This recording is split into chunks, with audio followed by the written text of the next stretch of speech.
ವಿರಾಟ್ ಕೊಹ್ಲಿ ಹಾಗೆ ರೋಹಿತ್ ಶರ್ಮಾ ಅವರಿಗೆ big shock ಕೊಟ್ಟ ಬಿಸಿಸಿಐ. ಹೌದು ಸ್ನೇಹಿತರೆ, ಇಷ್ಟು ದಿನಗಳ ಕಾಲ ಈ ಆನ್ಯುವಲ್ ಕಾಂಟ್ರಾಕ್ಟ್ ಅಂತ ಏನಿರುತ್ತಲ್ಲ ಅದರಲ್ಲಿ 4 ಗ್ರೇಡ್ ಇರುತ್ತೆ. Grade A+, A, B, C ಅಂತ.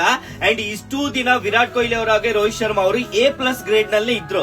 ಆದ್ರೆ ಇವಾಗ ಅವರನ್ನ ಡೈರೆಕ್ಟ್ ಆಗಿ A+ ನಿಂದ ಗ್ರೇಡ್ B ಗೆ ಡಿಮೋಷನ್ ಮಾಡಿದ್ದಾರೆ.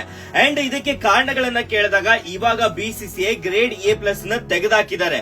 ಇರೋದು 3 grade A, grade B, grade C ಅಷ್ಟೇ. ಅಂಡ್ ಇವಾಗ ಯಾಕೆ ಈ ರೀತಿ ಡಿಮೋಷನ್ ಮಾಡಿದ್ದು? ಗ್ರೇಡ್ ಏನಲ್ಲಾದ್ರೂ ಇಡಬಹುದಿತ್ತಲ್ಲ, ಒಂದು ಪ್ರಶ್ನೆ ಕಾಡುತ್ತೆ ನಿಮ್ಗೆ.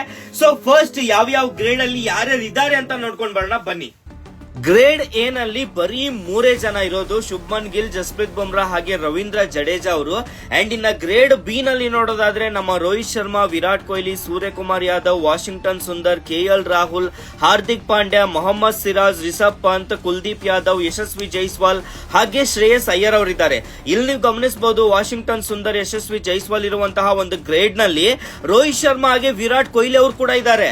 ಅಂಡ್ ಇನ್ನ ಗ್ರೇಡ್ ಸಿ ನಲ್ಲಿ ನೋಡೋದಾದ್ರೆ ಅಕ್ಷರ್ ಪಟೇಲ್, ತಿಲಕ್ ವರ್ಮಾ, ರಿಂಕು ಸಿಂಗ್, ಶಿವಮ್ ದುಬೆ, ಸಂಜು ಸ್ಯಾಮ್ಸನ್, ಹರ್ಷದೀಪ್ ಸಿಂಗ್, ಪ್ರಸಿದ್ಧ ಕೃಷ್ಣ, ಆಕಾಶ್ ದೀಪ್, ಧ್ರುವ್ ಜುರೇಲ್, ಹರ್ಷಿತ್ ರಾಣಾ, ವರುಣ್ ಚಕ್ರವರ್ತಿ, ನಿತೀಶ್ ಕುಮಾರ್ ರೆಡ್ಡಿ, ಅಭಿಷೇಕ್ ಶರ್ಮಾ, ಸಾಯಿ ಸುದರ್ಶನ್, ರವಿ ಬಿಷ್ಣಾಯ್ ಹಾಗೆ ಋತುರಾಜ್ ಗಾಯಕ್ವಾಡ್ ಅವರಿದ್ದಾರೆ.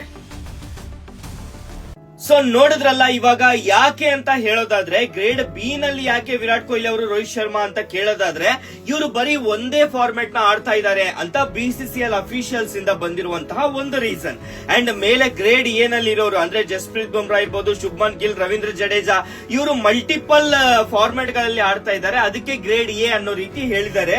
ಅಂಡ್ ಇವಾಗ ಯಾವ ಗ್ರೇಡ್ ಗೆ ಎಷ್ಟೆಷ್ಟು ಪೇಮೆಂಟ್ ಬರುತ್ತೆ ಅಂತ ಹೇಳೋದಾದ್ರೆ ಗ್ರೇಡ್ ಎ ನಲ್ಲಿ ಇರೋರಿಗೆ 5 ಕೋಟಿ, ಗ್ರೇಡ್ ಬಿ ನಲ್ಲಿ ಇರೋರಿಗೆ 3 ಕೋಟಿ, ಗ್ರೇಡ್ ಸಿ ನಲ್ಲಿರೋರಿಗೆ 1 ಕೋಟಿ ಪರ್ ಇಯರ್, ಒಂದು ವರ್ಷಕ್ಕೆ. ಸೊ ಇದಿಷ್ಟು ಮಾಹಿತಿ ಇದೆ ಸ್ನೇಹಿತರೆ. ಇದರ ಬಗ್ಗೆ ನಿಮ್ಮ ಅನಿಸಿಕೆ ಏನಂತ ಕಮೆಂಟ್ ಮಾಡಿ. ಹೆಚ್ಚಿನ ಅಪ್ಡೇಟ್ಸ್ ಗಾಗಿ ಹಾಗೆ ಕನ್ಫರ್ಮೇಶನ್ ಗಾಗಿ ನನ್ನ ಫಾಲೋ ಮಾಡಿ, ಮೆಸೇಜ್ ಮಾಡಿ. ಧನ್ಯವಾದಗಳು.